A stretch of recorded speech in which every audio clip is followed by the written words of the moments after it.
Hello बच्चों, मेरा नाम है हर्षित मिश्रा और मैं आपके सामने लेके आया हूँ आपका अपना चैनल हर्षित एजुकेशन। जैसा कि बच्चों हम सब जानते हैं कि हमने अपने पिछले क्लास में एक नया चैप्टर चालू किया था जिसका नाम है लीनियर इक्वेशन। बच्चों, हमने लीनियर इक्वेशन का इंट्रोडक्शन आपके सामने रखा था और हमने समझा था कि लीनियर इक्वेशन होता क्या है बच्चों। और उसके बाद हमने पढ़ा था बच्चों सिस्टम ऑफ लीनियर इक्वेशन क्या होता है। और बच्चों, मैंने आपसे बताया था कि सिस्टम ऑफ लीनियर इक्वेशन के ऊपर ही हमको सारा काम करना है। और सिस्टम ऑफ लीनियर इक्वेशन को बच्चों हमने ये भी बताया था कि इसको हम थ्री टाइप से सॉल्व कर सकते हैं। ठीक है बच्चों, तो थ्री टाइप्स क्या थे हमारे। पहला मेथड क्या था बच्चों हमारा सब्स्टिट्यूशन मेथड, दूसरा मेथड था बच्चों हमारा एलिमिनेशन मेथड और तीसरा था बच्चों हमारा क्रॉस मल्टीप्लिकेशन मेथड। यानी सिस्टम ऑफ लीनियर इक्वेशन को बच्चों, जो कि हमारा इस चैप्टर में सारा काम उसी के ऊपर करना है, सिस्टम ऑफ लीनियर इक्वेशन के ऊपर। तो बच्चों इसको हम तीन तरीकों से सॉल्व कर सकते हैं, ये बस हमने पिछले क्लास में समझा था। तो बच्चों इस क्लास में हम सब्स्टिट्यूशन मेथड को लेके चलेंगे और समझेंगे कि सब्स्टिट्यूशन मेथड से जो सिस्टम ऑफ लीनियर इक्वेशन है उसको हम कैसे सॉल्व कर सकते हैं। तो आइए देखते हैं बच्चों हमारा क्वेश्चन क्या है और उसको हम कैसे सब्स्टिट्यूशन मेथड से सॉल्व करेंगे। तो बच्चों हमारा क्वेश्चन है 4x - 3y = 8, x - 2y = -3। तो बच्चों सबसे पहले क्या करते हैं, हम जो भी हमारा दो इक्वेशन दिया हुआ है उसको हम इक्वेशन 1 और इक्वेशन 2 लेट कर लेते हैं। ठीक है बच्चों, उसके बाद हम क्या करते हैं 1 या 2 से x की वैल्यू फाइंड करते हैं। जैसे बच्चों हम एग्जांपल लेते हैं, मान लीजिए जो इक्वेशन 2 है उससे हमने x की वैल्यू फाइंड की। ठीक है, उस x की वैल्यू फाइंड करने के बाद उस x की वैल्यू को हम फिर से 1 या 2 में रख देंगे और सब्स्टिट्यूट कर देंगे। उसके बाद वहां से हमारी परफेक्टली y की वैल्यू आ जाएगी और जब परफेक्टली y की वैल्यू हमारी आ जाएगी तो उसी वैल्यू को हम फिर से 1 या 2 में रख के अपना परफेक्टली x की वैल्यू आ जाएगी, x की वैल्यू फाइंड कर लेंगे। तो बच्चों परफेक्टली का मतलब क्या, मतलब कि परफेक्टली x की वैल्यू और परफेक्टली y की वैल्यू का मतलब कि जो वैल्यू आएगा वो नंबर में आएगा, 1 2 3 ये सब नंबर में आएगा। ठीक है, तो मैं जब सॉल्व करूंगा तो आपको खुद ब खुद समझ में आ जाएगा कि कैसे करना है। तो बच्चों देखिए हम दोनों को चालू करते हैं कैसे करना है। तो ये हमारा सिस्टम ऑफ लीनियर इक्वेशन दिया हुआ है। तो पहला इक्वेशन क्या था बच्चों हमारा 4x - 3y = 8। इसको बच्चों हम लोग क्या कर लेते हैं इक्वेशन 1 पुट कर लेते हैं। अब देखिए बच्चों दूसरा क्या है हमारा x - 2y = -3। बच्चों इसको हम लोग इक्वेशन 2 पुट कर लेते हैं। अब देखिए बच्चों मैंने क्या बोला था इक्वेशन 2 से हम x की वैल्यू फाइंड करते हैं। तो लिखेंगे फ्रॉम इक्वेशन 2। ठीक है बच्चों, मतलब इक्वेशन 2 से। इक्वेशन 2 क्या है बच्चों हमारा x - 2y = -3। ठीक है बच्चों, इस x की वैल्यू को हमको फाइंड करना है। तो जब x की वैल्यू को हमको फाइंड करना है तो बाकी जो भी है हमारा इक्वल उधर ट्रांसफर कर देंगे।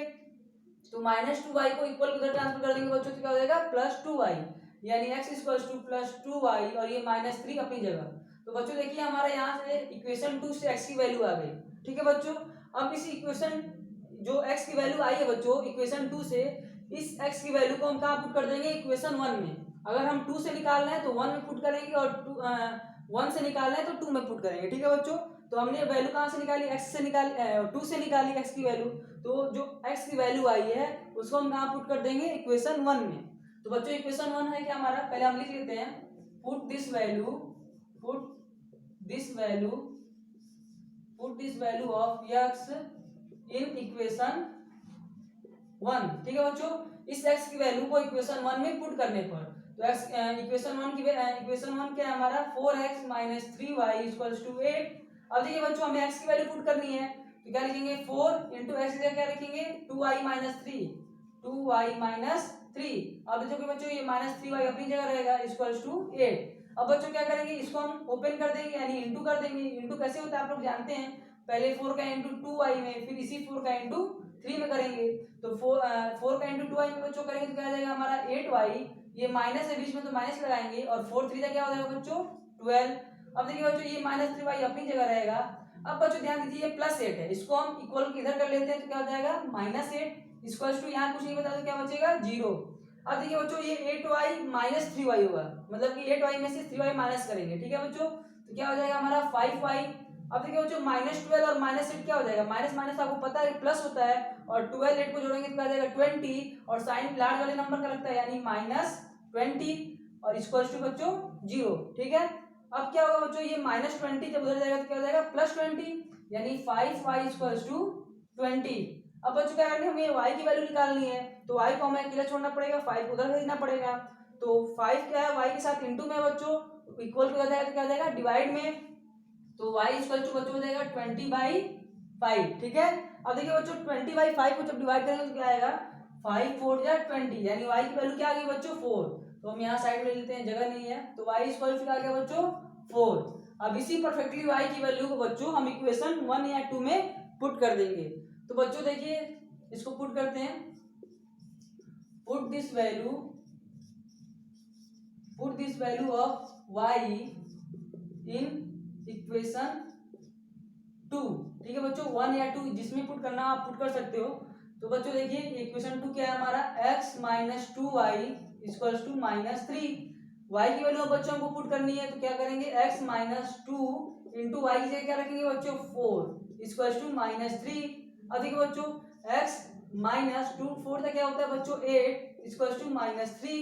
अब देखिए बच्चों ये -8 है, क्या हो जाएगा +8, यानी x इक्वल्स टू 8 -3 अपनी जगह। अब बच्चों इसको सॉल्व कीजिए, x इक्वल्स टू 8 - 3 बच्चों क्या हो जाएगा 5, यानी बच्चों हमारी x की वैल्यू आ गई 5 और y की वैल्यू आ गई 4। तो बच्चों मुझे उम्मीद है कि ये क्वेश्चन आपको बहुत ही अच्छी तरीके से समझ में आया होगा। बस हमें कुछ नहीं करना है, दो इक्वेशन को लेट करना है, इसी एक इक्वेशन से हमें x की वैल्यू फाइंड करनी है y के फॉर्म में, और इस x की वैल्यू को 1 अगर 2 से निकाले हैं x की वैल्यू तो 1 में पुट कर देंगे, सब्स्टिट्यूट कर देंगे। तो इस x की वैल्यू को हम 1 में इक्वेशन 1 में सब्स्टिट्यूट किए, तो बच्चों यहाँ से जब सॉल्व किए सब्स्टिट्यूट करने के बाद x की वैल्यू, तो हमारी y की वैल्यू 4 आ गई। अब इसी परफेक्टली y की वैल्यू को हम फिर से 1 या 2 किसी भी क्वेश्चन रख देंगे तो परफेक्टली x की वैल्यू आ जाएगी।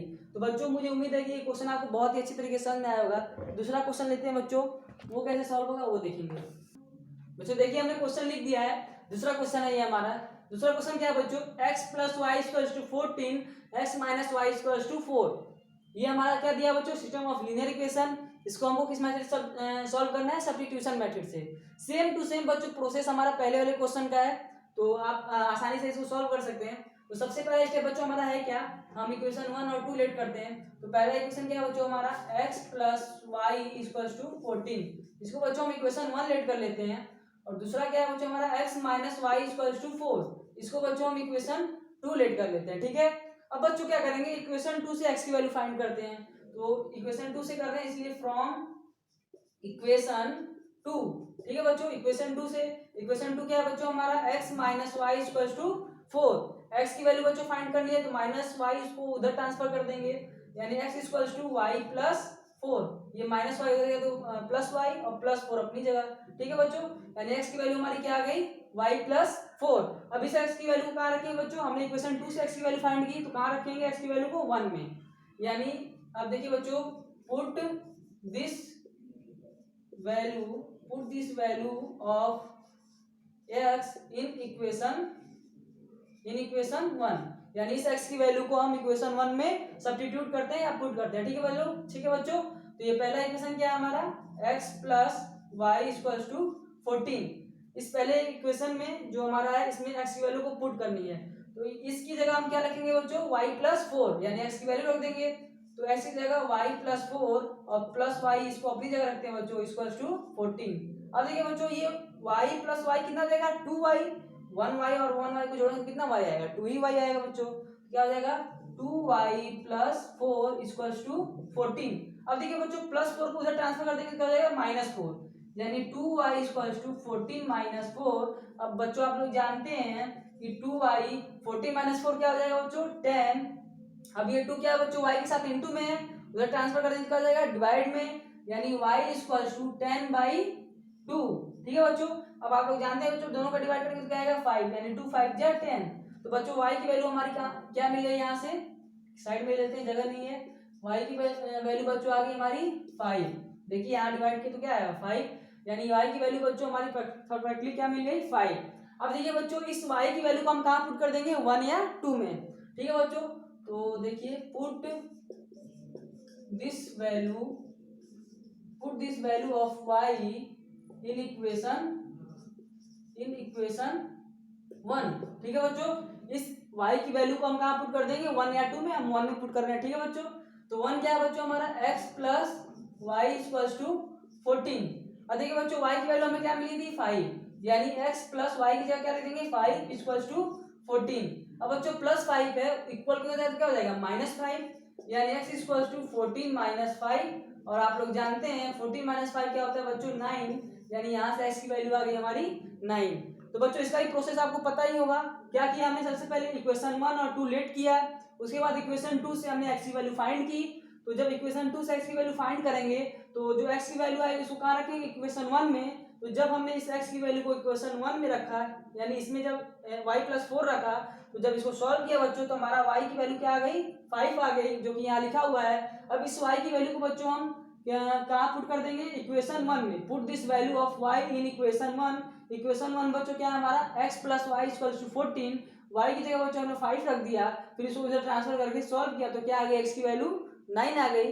तो बच्चों ये बहुत ही सिंपल क्वेश्चन है, कुछ इसमें दिमाग नहीं लगाना है, बस आपको सॉल्व करना आना चाहिए। तो बच्चों मुझे उम्मीद है कि जितना भी क्वेश्चन है आपको बहुत ही अच्छी तरीके से समझ में आया होगा। तो बच्चों आज ये तो क्वेश्चन बहुत इंपॉर्टेंट है एग्जाम ऑफ व्यू से आपके लिए। और बच्चों एक रिक्वेस्ट और है मेरा आपके लिए। क्या है बच्चों कि मैं ये 2 क्वेश्चन कराया, आपके बुक में इस टाइप के जितने भी क्वेश्चन होंगे सारे के सारे क्वेश्चन आप लगाओगे अपनी बुक से और ज़्यादा से ज़्यादा प्रैक्टिस करोगे। जितना ज़्यादा बच्चों आप प्रैक्टिस करोगे क्वेश्चन के ऊपर, आपका माइंड उतना ही क्लियर होगा। तो बच्चों अगली क्लास में जब हम मिलेंगे तो एलिमिनेशन मेथड क्या होता है उसको सीखेंगे, उसके बाद अगली क्लास में मिलेंगे तो क्रॉस मल्टीप्लिकेशन मेथड सीखेंगे, और इस तरीके से अपना ये जो चैप्टर है उसको हम पूरी तरीके से कंप्लीट करेंगे। तो बच्चों अब मुझे दीजिए इजाज़त, मिलेंगे अगली क्लास में। ठीक है बच्चों, धन्यवाद।